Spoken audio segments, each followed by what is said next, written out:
మా తమ్ముడు తింటారనమాట. 2 minutes లో వాళ్ళు ఏం తింటారో ఇప్పుడు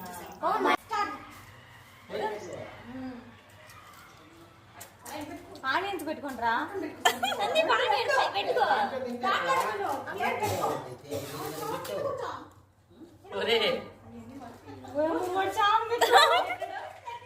కౌంట్ చేయండి, కౌంట్ చేయండి. ఇప్పుడు వాడిది